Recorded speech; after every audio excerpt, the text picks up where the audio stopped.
감사합니다. 오늘 같이 나눌 하나님의 말씀은 민수기 19장 1절부터 13절로서 부정함을 씻는 잿물이다 라는 제목으로 말씀을 증거하기 원합니다. 같이 본문 읽겠습니다. 시작.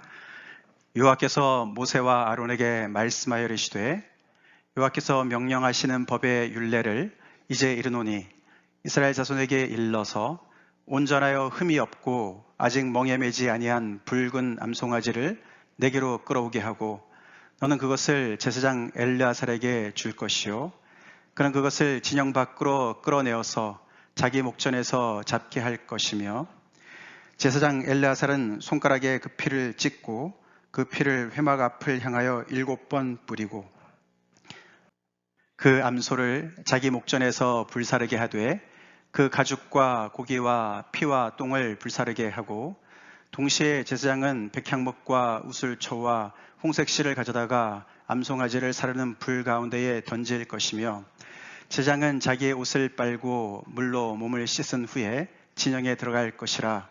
그는 저녁까지 부정하리라. 송아지를 불사른 자도 자기의 옷을 물로 빨고 물로 그 몸을 씻을 것이라. 그도 저녁까지 부정하리라.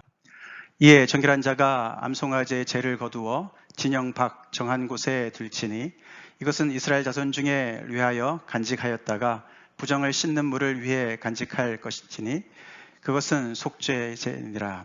암송아지의 죄를 거둔 자도 자기의 옷을 빨 것이며 저녁까지 부정하리라. 이는 이스라엘 자손과 그 중에 거류하는 외인에게 영원한 율례니라. 사람의 시체를 만진 자는 이레 동안 부정하리니 그는 셋째 날과 일곱째 날의 잿물로 자신을 정결하게 할 것이라. 그리하면 정하려니와 셋째 날과 일곱째 날에 자신을 정결하게 하지 아니하면 그냥 부정하니 누구든지 죽은 사람의 시체를 만지고 자신을 정결하게 하지 아니하는 자는 여호와의 성막을 더럽힘이라. 그가 이스라엘에서 끊어질 것은 정결하게 하는 물을 그에게 뿌리지 아니하므로 깨끗하게 되지 못하고 그 부정함이 그대로 있음이니라. 아멘.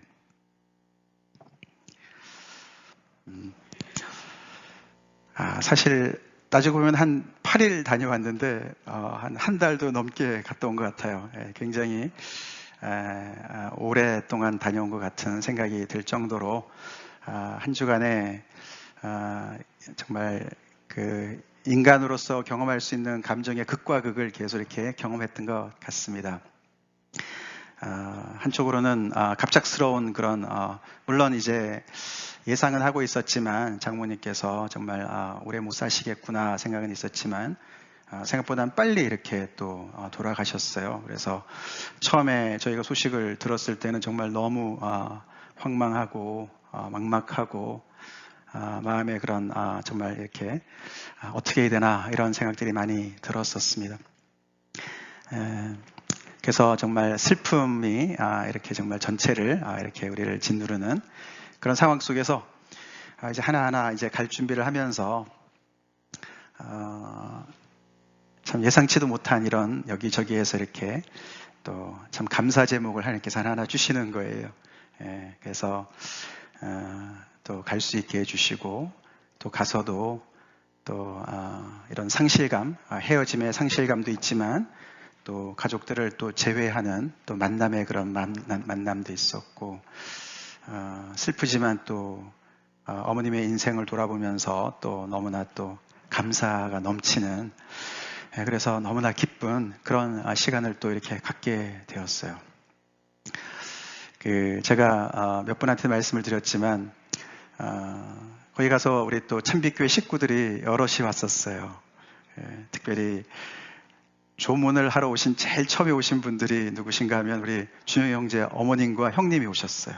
저희보다 먼저 가셔가지고 몇 시간을 기다리시고 너무너무 감사하고 죄송했었는데 너무 반가웠고요. 또 유일재 집사님도 오셨고 한국에 나가신 지 얼마 되시지 않고 바쁘신데 서울에서 강릉의 그 보통 거리가 아닌데도 마다하지 않고 오셨고 또 우리 자매들 솔지 자매랑 수지 자매랑 또 수지 동생 예지랑 왔었어요. 우리 형님들이 이제 조문 끝나고 아니 그 교회는 뭐 성도들을 키 그 커트라인이 있나요? 왜 이렇게 커요, 다들? 그럴 정도로 자매들이 다 헌칠한 자매들이 와가지고 다들 놀랐습니다. 예, 제가 키뿐만 아니라 외모까지도 다 봅니다. 뭐 이러려 하다가 예, 조문하는 장소라. 예. 근데 우리 이제 자매들이 그렇게 이제 조문하고 떠날 때 이제 성인사모하고 고맙다고 문자를 보냈는데 솔지자매가 그 자리에서도 그런 말을 했습니다만 이렇게 문자를 보내는 거예요. 자기가 가본 장례식 중에 가장 밝고 감사가 넘치는 그런 장례식이었다. 올 때는 정말 다들 너무 슬퍼서 너무 무겁고 심각하고 이런 분위기만 예상하고 왔는데 정말 너무 이렇게 한마디로 셀레브레이션 같은 어떤 그런 느낌을 좀 받은, 물론 슬프기도 하고 울기도 하지만 그 두 가지를 다 동시에 본다고 그런 이야기를 했습니다. 정확하게 본 거죠. 저도 바로 그것을 많이 느꼈어요. 어떻게 그게 같이 공존하는지 모르겠어요. 정말 슬픔도 있고 또 감사와 기쁨도 있고 그것이 같이 이렇게 공존하는 것을 경험을 했습니다. 여러분들이 그 민수기 지금 따라가면서 계속 묵상하셨지만 민수기 특별히 16장부터 19장 이야기가 딱 그런 내용이에요. 사실은 그 안에 이렇게 양극단의 이야기들이 같이 많이 들어가 있습니다. 한편에서는 이 백성의 반역과 그래서 하나님을 반역하기 때문에 멸절할 위기에 닥치는 그런 엄청난 그런 절망적인 것에 빠지기도 하고 또 심판을 받아서 많은 사람들이 죽기도 하는 죽음이 많이 도사리는 그런 내용들이 나오지 않았습니까? 다른 한편으로는 거기에 반해서 멸절을 시키려고 하다가 돌이키시는 그리고 용서하시고 또 생명을 또 베푸시는 그런 이야기들이 같이 이렇게 혼재되어서 나오는 내용이 바로 이 16장부터 19장의 이야기였습니다. 이 반역하는 쪽은 당연히 이스라엘이고요. 하나님의 백성 이스라엘이고 끊임없이 용서하시고 다시 그 가운데서도 생명의 어떤 씨앗을 살려놓는 것은 당연히 하나님이시죠. 그들의 언약의 하나님.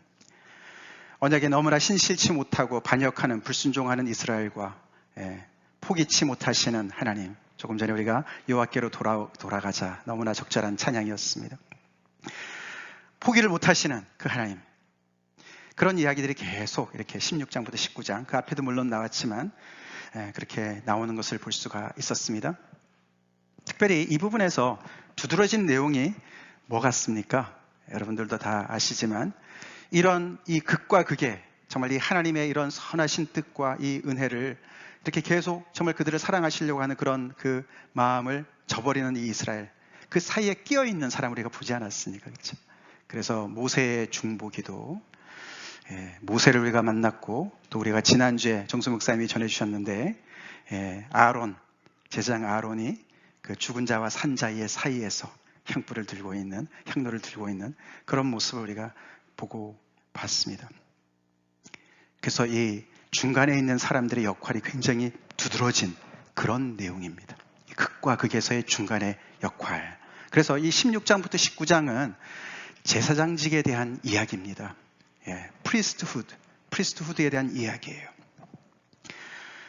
너무나도 이 물과 기름과 같은 이 하나님과 이스라엘 백성 간의 이 관계가 너무나 물과 기름과 같은 어떻게 정말 하나님께서 아무리 그들을 품으려고 해도 품어지지 않는 이 죄악을 버리지 않는 그런 그 사람들을 어떻게 할 것인가 고민하는 그 하나님께서 결국은 중간에 세우신 이 제사장직을 통해서 계속해서 그 끈을 놓지 않고 붙잡으시는 그런 하나님을 보는 것이죠. 그 중에 오늘 본문에서 잿물이라는 말이 나왔습니다. 잿물. 이것은 모세와 아론은 중보자지만 잿물은 매개체죠. 하나님께서 이 하나님의 이 언약을 하나님의 사랑을 저버리고 떠나는 계속해서 죄악의 길로 가는 그 사람들을 그들 가운데 있는 부정을 해결하시기 위해서 오늘 내용의 본문의 내용의 거의 대부분이 잿물을 어떻게 만드느냐 그 이야기를 해 주시는 거죠. 잿물이 뭡니까? 여러분 잿물 그러면 무슨 생각이 나죠? 양잿물 생각이 나요. 그죠? 양잿물. 우리 젊은 우리 층들은 잘 모를 수도 있는데 속담이 있어요. 그렇죠? 공짜면 양잿물이라도 먹으려고 그러요. 양잿물 먹으면 어떻게 됩니까? 죽어요. 큰일 나죠? 잿물. 말 그대로 재를 물에 탄 거죠. 그렇죠? 그리고 재로 태워서 재가 된 것을 물에 탄 것을 잿물이라 그럽니다. 이 이스라엘의 이 현재 상태는 정말 다 타버린 재와 같은 존재들인 거예요. 우리가 가데스 바네아의 반역도 봤고 고라자손의 반역도 봤습니다. 그렇죠? 그래서 계속해서 하나님의 이 신실하심을 테스트하고 시험하는 그들, 그래서 하나님께서는 그들 모두를 다 멸절시키려고 하는 그런 마음을 갖고 계셨던 그 하나님, 모세의 중보를 통해서 돌이키셨지만 결국 그들은 여전히 이 애굽 땅에서 종살이 했던 그 수준을 넘어서지 못한 정말 재와 같은 존재들인 거예요. 거기에 하나님께서 새 소망을 주신 겁니다. 잿더미와 같은 그들에게 새 소망을 주시는 거예요. 거기에 생수를, 물을 주시는 거예요. 그게 잿물인 거예요. 잿물이에요. 잿물은 그들을 정화시킬 뿐만 아니라 그들에게 새로운 소망을 주는 이야기입니다. 그래서 오늘 본문에서 그 잿물로 자신을 정결하게 하라고 하나님께서 명령하십니다.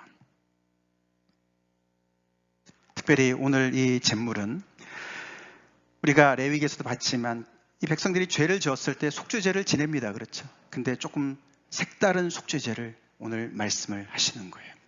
잿물을 가지고 그것을 가지고 뿌릴 때 너네가 정화될 것이다. 이것을 하나님께서 포뮬라를 주셨어요. 그걸 어떻게 제조할 것을 그 포뮬라를 주셨습니다. 그렇죠? 그게 오늘 본문 내용인데 크게 우리가 세 가지 요소가 필요했습니다.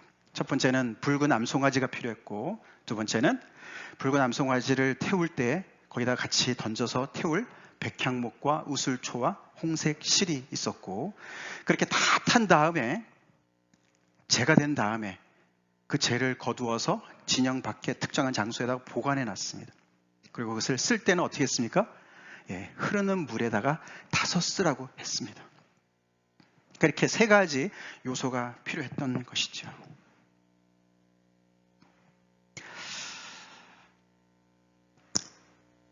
아까 말씀드린 양잿물 말이죠.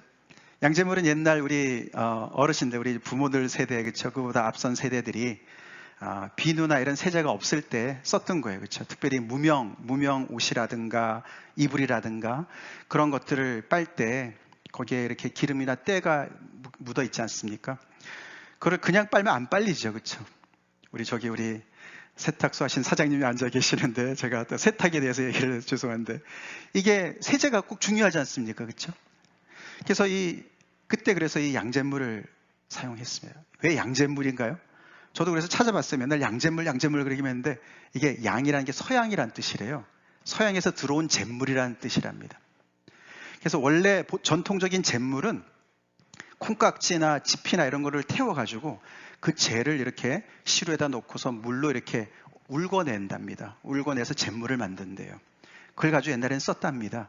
그래서 그거는 어떤 그 때를 빼낼 때 화학작용보다는 기름을 분해하는 것보다는 그것이 이렇게 가루가 돼서 그 기름을 조금씩 빼내는 물리적인 거로 이렇게 세탁을 했다고 그래요. 그러니까 뭐 효과가 별로 없었죠. 근데 이제 양잿물이 들어온 거예요. 서양에서. 그거는 수산화나트륨이에요. 굉장히 알칼리성들이거든요. 그건 고체인데 필요할 때마다 그걸 이제 이렇게 물에다가 타가지고 쓰는 거예요. 너무 자세하게 말씀을. 자, 근데 더 자세하게 말씀을 드릴 거예요. 이게 제 전공 쪽이라. 제가 화공 아닙니까? 근데 나중에는 이제 합성 세제들이 나오지 않습니까? 그 비누 이런 거 있잖아요. 그게 우리가 기름때가 묻으면 이게 비누로 손을 씻지 않으면 안 져요. 그렇죠? 안 집니다. 그냥 물로는 안 져요. 왜 그런가 하면 이게 물과 기름이 안 섞이잖아요. 그러니까 안 지는 거거든요. 그래서 이 세제를요, 제가 이 분자 구조식을 다 쓸 수는 있지만 그냥 그림으로 표현한다면은 이 세제가 대충 이렇게 생겼어요. 두 가지 다른 성질이 함께 이렇게 붙어 있는 겁니다. 그게 비누의 그게 구조식이에요. 화학 구조식인데요. 파란 쪽은 물이랑 친한 쪽이에요. 한쪽은 물이랑 친하고 다른 한쪽은 기름이랑 친합니다. 몰랐죠? 맨날 쓰는 비누인데 이게 한쪽은 친수성이고 한쪽은 친유성입니다. 그런 거를 쓰기 때문에 그게 중간에서 역할을 해서 기름이 빠지는 거예요. 빠지는 거예요. 그래서 이 제사장직을 우리가 오늘 묵상하는데 이 세제 생각을 할 수가 있게 되죠. 중간에 끼는 거 보통 어려운 게 아닙니다. 그렇죠? 모세, 아론 얼마나 힘듭니까? 그래서 우리가 많은 내용이 16장부터 19장까지 그 레위인들이 말이죠. 자기들의 그 주어진 임무에 그 만족하지 못하고 자기네가 제사장 역할을 하려고 그러고 거기를 우습게 생각하고 이런 모든 것들이 하나님의 진노를 사고 하나님께서 그 중간의 역할을 할 수 있도록 그들을 부르시고 그들에게 그런 감당할 수 있는 능력을 주셨기 때문에 할 수 있도록 하신 거예요. 마치 특정한 어떤 이런 분자 구조식을 가진 세제가 기름을 빼낼 수 있듯이 그런 능력을 갖춘 사람들이 중간 역할을 하게끔, 즉 제사장직을 하게끔 하셨다는 거죠. 오늘 이 잿물, 하나님께서 이 제조하신 이 잿물, 암송아지의 잿물, 이 잿물도 가만히 보면은 이 친수성과 친유성으로 우리가 이렇게 비유를 할 수가 있습니다. 한쪽은 생명을 상징하고요. 한쪽은 죄와 사망을 보여주고 있습니다. 암송아지의 잿은 어떤 부분이 생명이고 어떤 부분이 죄와 사망을 나타낼까요? 붉은 암송아지, 붉다는 얘기는 피를 상징하는 색깔도 되지만 이 힘을 상징하는 거예요. 붉은 암송아지, 힘을 상징합니다. 생명력을 상징하는 거예요. 백향목, 우슬초, 홍색칠 다 생명과 연결되어져 있고 흐르는 물, 그것도 생명과 연결되어진 겁니다. 그래서 이 다 생명력을 이야기하고 깨끗함, 정결을 나타내는 그런 모습이고 죄는 뭡니까? 이 암송아지를 진영 밖으로 끌고 나가서 죽입니다. 그렇죠? 태워 죽여요. 진영 밖은 죄가 있는 곳이에요. 하나님의 그 거룩하심 안에 들어올 수 없는 영역입니다. 여기 보니까 온전하여 흠이 없고 아직 멍에 매지 아니한 암송아지잖아요. 그렇죠? 암송아지는 순전한 암송아지예요. 아무런 결함이 없는 것이에요. 결국은 인간의 죄 문제를 해결하기 위해서, 백성들의 죄 문제를, 부정함을 해결하기 위해서 대신 죽는 것이죠. 세제는 그래서 생명이 투자된 것이에요. 생명이 투자됐어요. 피가 투자가 됐어요. 그래서 이 그림, 이 합성 세제랑 이렇게 비교해 볼 때 거의 비슷한 그런 두 가지의 극단의 그런 요소를 갖추고 있는 것이 바로 이 암송아지의 제다라는 걸 볼 수가 있습니다. 하나님께서 이런 그 제조 방법을 알려주시고 그것을 만들라고 하셨습니다. 그래서 그것을 정한 사람이, 꼭 제사장이 아니라 정한 사람이, 가족 중에 누구라도 어떤 그런 제의적으로 결함이 없는 사람이라면 아무나 할 수 있는 것이죠. 그래서 그런 사람이 그 물을, 탄물을, 잿물을 우슬초에다가 찍어서 뿌리면은 하나님께서 그 부정함을 씻어주실 것이다. 그 물 자체에 무슨 신비한 능력이 있어서가 아니라 하나님께서 그렇게 말씀해 주셔서 그런 줄 믿습니다. 신기하지 않습니까? 아까도 기름때는 이런 구조를 가져야만 제거되는 거거든요. 근데 인간이 하나님 앞에 막힌 이 죄는 어떻게 우리가 스스로 벗겨낼 수가 없는 거예요. 벗겨낼 수가 없어요. 그래서 예레미야에 이런 말씀이 있습니다. 같이 읽어보겠습니다. 시작. 구스인이 그 피부를, 표범이 그의 반점을 변하게 할 수 있느냐? 할 수 있을진데 악에 익숙한 너희도 선을 행할 수 있으리라. 구스인, 이디오피아인들입니다. 흑인들을 얘기해요. 흑인들이 피부가 까맣잖아요. 무엇으로 씻는다고 그 피부가 하얘지겠습니까? 표백제를 사용해야 되나요? 표범이 무엇을 가지고 씻어서 반점을 없앨 수가 있겠느냐?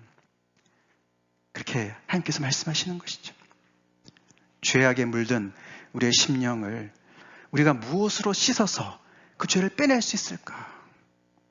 우리가 아끼는 옷에 이렇게 뭐가 묻으면은 빨라고 애를 쓰지 않습니까? 그죠? 몇 번씩 빨아도 안 빠지는 거 있어요. 그럼 어떻게 됩니까?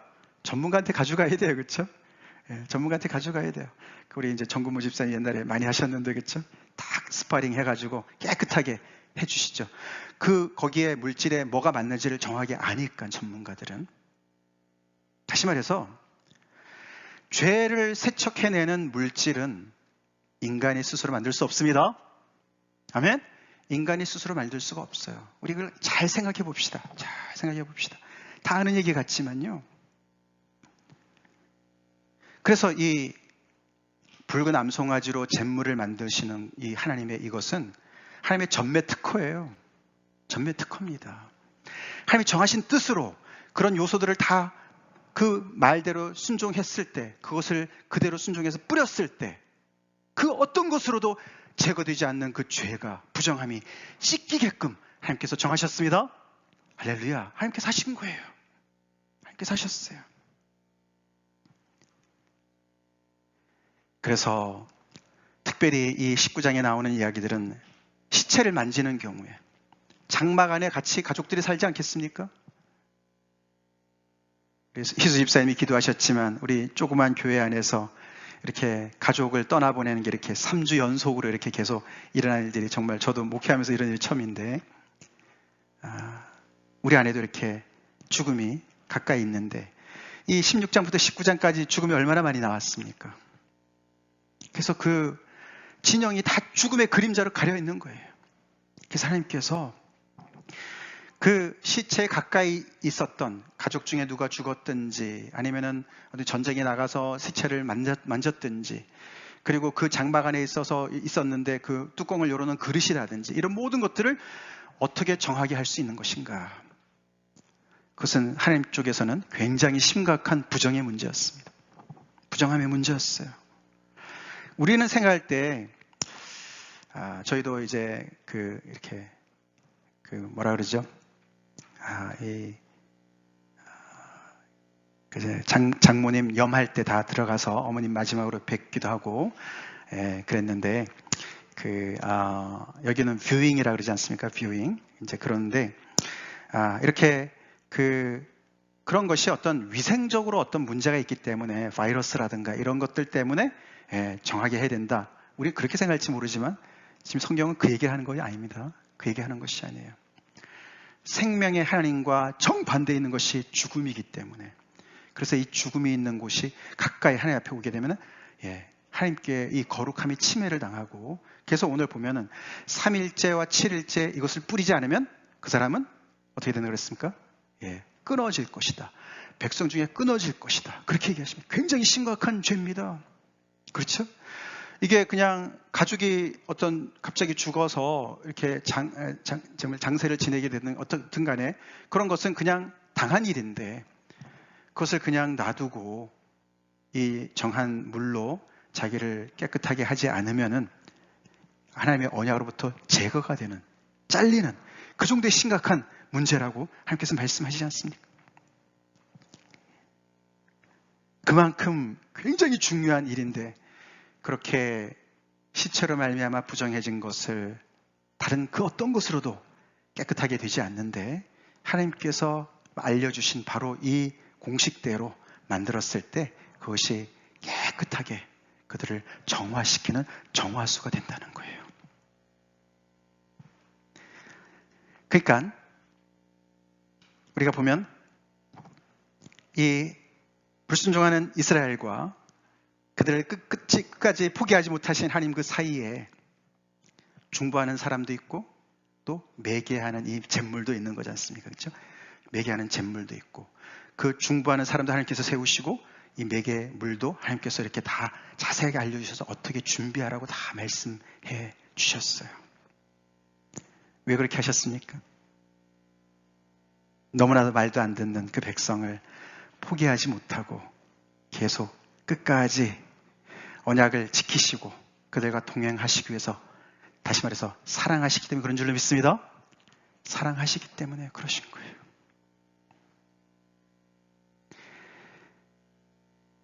그래서 이 중간의 매개체가 양쪽을 꽉 잡을 수 있도록, 하나님과 이 백성들을 이을 수 있도록 하나님께서 그들을 사용하시는 것입니다. 그것을 사용하십니다.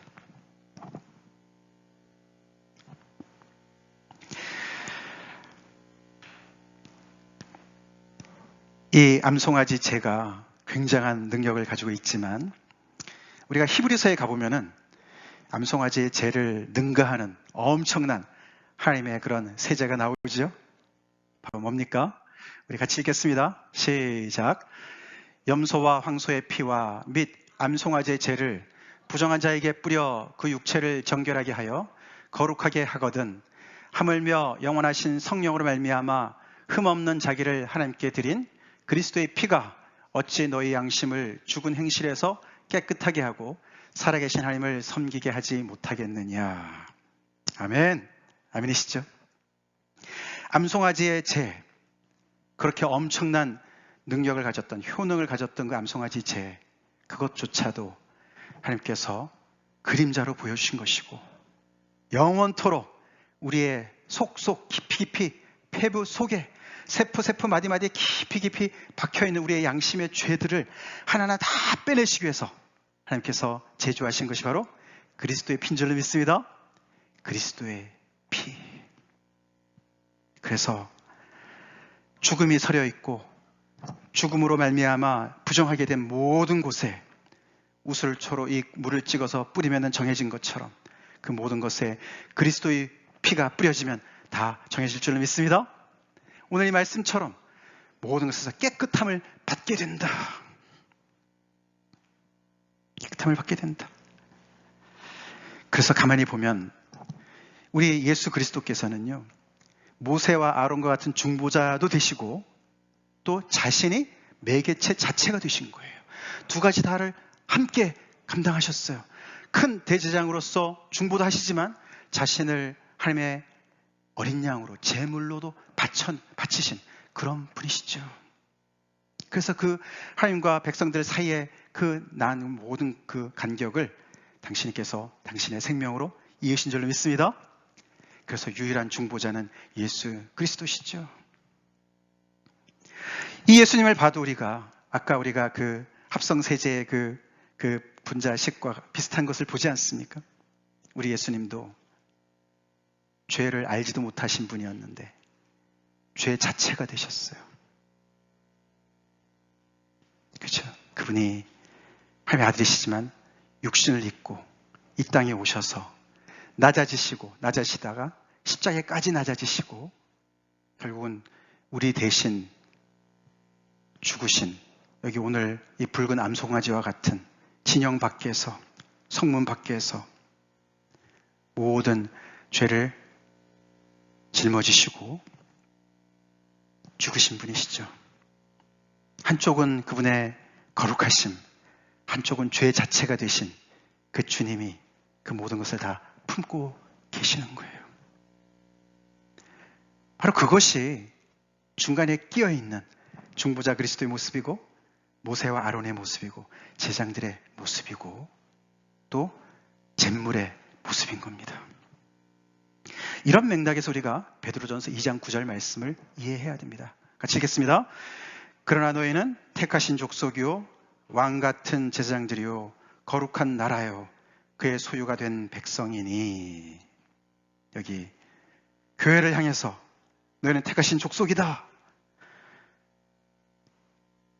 다시 말해서 참 이스라엘이다. 그런 뜻이죠. 그 다음에 왕같은 제사장들이다. 교회가 우리 한 사람 한 사람이 왕같은 제사장들인 줄 믿습니다. 제사장들이에요. 우리야말로 하나님과 하나님을 대적하는 세상 사이에 끼어있는 줄로 믿습니다. 끼어있습니다. 자, 끼어있으니까 어떻게 됩니까? 마치 지난주에 아론이 연병이 확 퍼졌을 때 모세가 명령해서 그 사이에 서라, 죽은 자와 산 자에 서라고 명령하지 않았습니까? 여러분이 우리 같으면 달려갈 수 있을까요, 거기를? 그러니까 항상 이 중간에 서는 것은 굉장히 위험한 거예요. 그렇죠? 연병에 들릴 수도 있고, 그렇죠? 오해를 받을 수도 있고. 근데 오늘 우리가 봤지만 그 정도의 위험이 아니죠.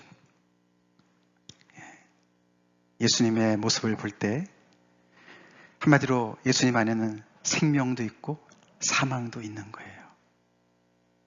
예수님이 사망이 상관이 없는 분이시지만 우리와 하나가 되기 위하셔서 우리에게 생명을 주시기 위해서 우리의 사망을 떠안으시는 거죠.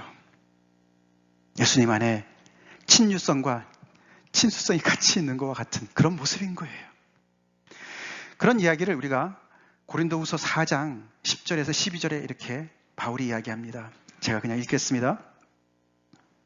4장 10절, 우리가 항상 예수의 죽음을 몸에 짊어짐은 예수의 생명이 또한 우리 몸에 나타나게 하려 함이라. 우리 안에 예수의 죽음도 있고 예수의 생명도 있어요. 이게 무슨 말인가 도대체, 그런 우리가 생각을 하게 되죠. 11절, 우리 살아있는 자가 항상 예수를 위하여 죽음에 넘겨짐은 예수의 생명이 또한 우리 죽을 육체에 나타내게 하려 함이라. 그런즉 사망은 우리 안에서 역사하고 생명은 너희 안에서 역사하느니라.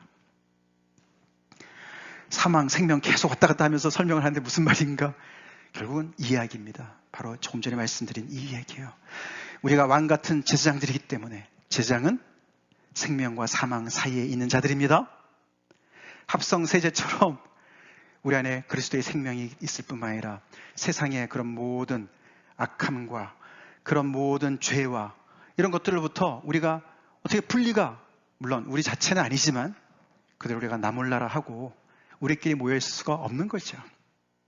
아론이 그랬듯이 죽은 자와 산 자의 사이에 뛰어 들어가야 되는 거예요.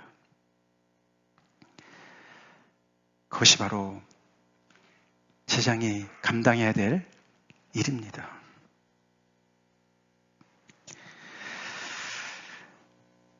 힘든 일입니다. 중간에 끼어보신 분들 계세요? 중간에 끼어가지고 너무 힘들었다. 이쪽 이야기도 들어보고 이쪽 이야기도 들어보는데 답이 안 나올 때가 있을 때가 있어요. 그렇죠? 그러면 이쪽에서도 요구도 먹고 저쪽에서도 요구도 먹고 그럴 때가 많이 있습니다. 그래서 우리는 대부분의 경우는 우리가 얕게 살죠. 왜 사서 고생이냐? 복잡한 일 내가 왜 끼냐? 그런 생각을 우리가 하게 됩니다. 하나님도 만약에 그러셨다면 모세도 없고 아론도 안 세우시고 잿물도 없었을 줄 알고 더 나아가서는 그리스도도 안 보내실 줄을 믿습니다. 우리는요, 운명적으로 하나님의 부르심이 그래요. 소명이 그렇습니다. 우리는 제사장들입니다. 아멘? 제사장들이에요. 민수기 16장부터 19장까지에 나오는 그 제사장직, 그 이야기가 우리의 이야기라고요. 그래서 우리는 어쩔 수 없이 우리는 크신 하나님과 이 죄악 많은 세상 사이에 끼어서 중보하는 자의 자리에 있다는 것입니다. 양쪽을 붙잡으라고 하나님께서 말씀하십니다. 아멘? 붙잡으라고 말씀하시는 거예요. 그래서 우리는 하나님도 열심히 알아가야 될 뿐만 아니라 내 옆에 하나님을 아직 모르는 사람들을 우리는 손을 붙잡고 그들의 아픔을 우리가 듣고 알고 나눠야 될 줄을 믿습니다. 그들의 죄까지 우리가 같이 짓는 건 아니지만 그들의 아픔 속에 같이 녹아 들어가야 되는 것이죠. 오늘도 여기 본문에서 이 정한 수를 가지고 뿌리는 사람은 저녁까지 부정한다. 그리고 바깥에 나가서 이 암송아지를 태우는 그 엘리야살도 밤까지, 저녁까지 부정하고 나중에 죄를 모으는 사람들 다 부정하다. 그렇게 얘기를 하지 않습니까? 그들이 물로 씻고 저녁이 지나면 그들은 깨끗해집니다. 다시 말해서 그 일을 앞장서서 하는 사람이 치르는 코스트죠. 대가입니다. 그들 스스로는 정한 자지만 그 일을 감당하기 위해서 저녁까지는 부정해질 수가 있는 거예요. 치르는 대가죠. 우리가 결국은 중간에 있는 사람의 가장 핵심적인 것은 결국은 하나님의 사랑이죠. 하나님의 사랑입니다.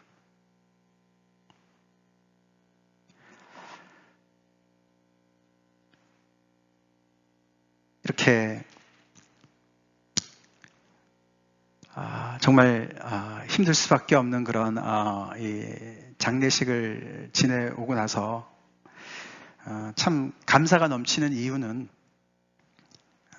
그런 중에 만나는 친절과 사랑 때문에 그랬던 것 같아요. 예.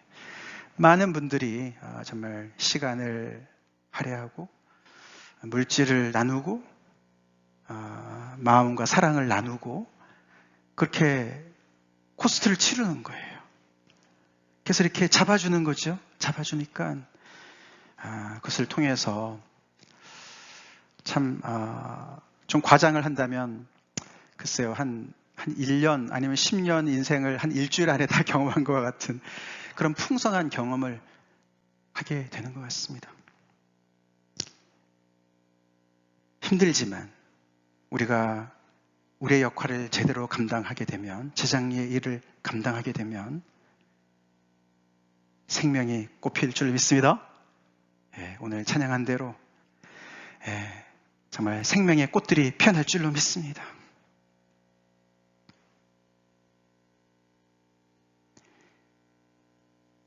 우리의 정체성을 확실하게 잡읍시다. 우리 주님 뵙는 그날까지 편안한 거 내려놓고, 아멘? 편안한 거 내려놓고 우리 중간 역할을 감당합시다. 특별히 가족 중에서 아직 안 믿는 분들을 위해서 중보 역할을 잘 감당하시기 바라요. 아멘? 꼭 하시기 바랍니다.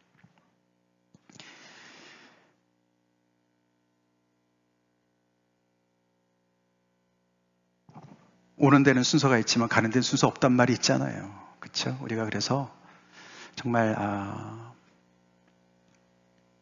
중간 역할을 잘 합시다.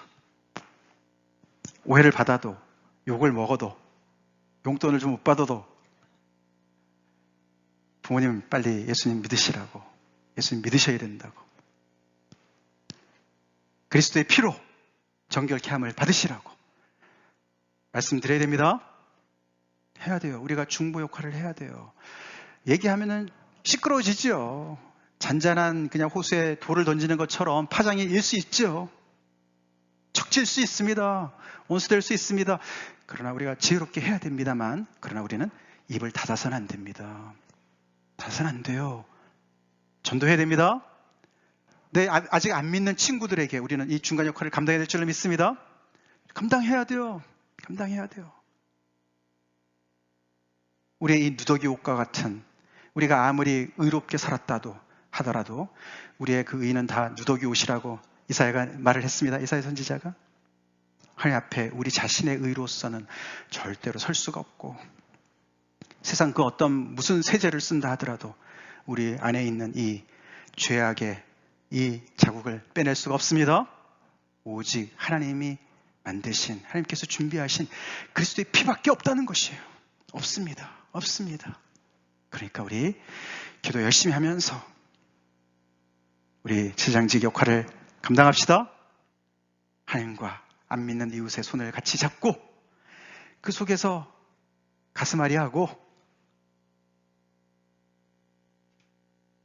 그것이 바로 화평케 하는 자인 줄로 믿습니다. 화평케 하는 자는 복이 있나니 하나님의 아들이라 일컬음을 받을 것이며, 그냥 조용히 좋은 게 좋지 그런 거짓 평화만 누리다가 나중에 정말 땅치고 후회할 일이 올 수가 있습니다. 우리 그러지 맙시다. 그러지 말고 하나님의 능력을 믿고, 하나님의 기적을 믿고, 하나님께서 사람의 마음을 움직일 수 있는 것을 믿고 기도 열심히 하면서 더 적극적으로 우리가 이 중간에 정말 죽은 자와 산 자의 사이에 서는 그 긴장감 생각해 보세요. 아론이 정말 너무나 두려운 상태에서 서 있지 않았겠습니까? 이번에 좀 한국 나라에서 약간 좀 그런 비슷한 상황이 좀 있긴 했습니다만, 중간은 항상 어렵습니다. 실력이 있어야 돼요. 그 실력은 다른 게 아닙니다. 하나님을 사랑하고 이웃을 사랑하는 그 사랑인 줄로 믿습니다. 그 사랑으로 우리가 무장되어서 정말 내가 어떻게 되더라도 바울이 얘기한 것처럼 정말 사망은 우리한테서 역사하고 생명이 너한테 역사하면 되겠다. 나를 통해서 하나님의 역사가, 이 생명이 전달되기를 바란다라는 그런 영혼을 정말 살리는, 사람을 살리는 그런 메시지, 그것이 바로 우리의 데스티니입니다. 우리의 운명이에요. 우리의 소명입니다. 다 같이 기도하시겠습니다.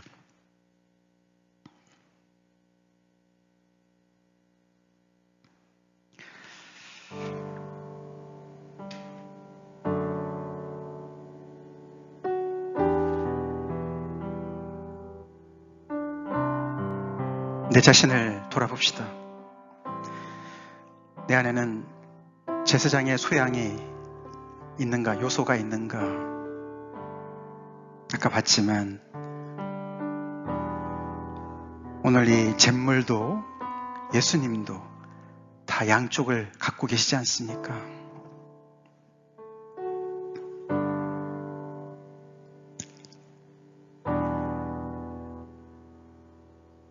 세상을 향해서 더 가까이 치중해 있습니까? 아니면은 세상을 완전히 외면한 상태에서 하나님만을 바라보고 있습니까? 물론 그것이 바른 신앙의 자세이기도 하지만 주님은 우리를 세상 밖에서 살라고 하지 않으셨습니다. 주님은 우리를 세상으로 보내셨습니다. 너희는 세상에 속하지 않았지만 너희를 세상에 보낸다. 그 속에서 제사장 역할을 감당하라고 주님이 말씀하십니다. 제사장들이 이 중간 역할을 감당하지 않으면 그리스도의 피, 이 보배로운 피가 어찌 그들에게 전달이 되겠습니까? 그 이전에 내 안에 혹시 죽음의 그림자가 많이 있습니까?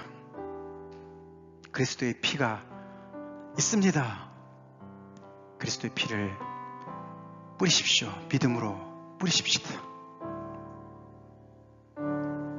그를 대신해서 죽으신 그리스도께서 그 보혈의 능력으로 내 죽어있는 것을 살려주십시오. 죽어있는 관계성을 살려주십시오. 정하게 해주십시오. 다른 것 어떤 것으로는 되지 않는 것을 믿습니다. 오직 주님만이 하실 수 있습니다. 우리 그리스도의 피를 노래만 하지 말고 이들이 이런 엄청난 하나님의 효능을 가지고 있는 암송아지의 죄를 다 준비되어 있는데도 쓰지 않듯이 그리스도의 피를 우리가 놔두기만 하지 않습니까? 필요한 곳을 볼 때마다 우리 그리스도의 피로 뿌리는 자들이 됩시다. 우리가 바로 그 정한 자가 됩시다. 꼭 제사장이 아니에요. 오늘 말씀은 거기서 차이가 있습니다. 제사장들이 하는 것이 아닙니다. 가족 중에 누가 해도 돼요. 정한 자가 뿌릴 수 있습니다. 그 사람이 제가 되게 해주세요. 저희 가족 중에 아직 주님을 모르는 사람, 그 가족에 제가 중간에 서겠습니다. 그 짐을 저보고 지라고 하시는 주의 음성을 듣습니다. 순종하겠습니다. 그렇게 하나님 앞에 결단하는 시간 갖겠습니다. 다 같이 기도하겠습니다.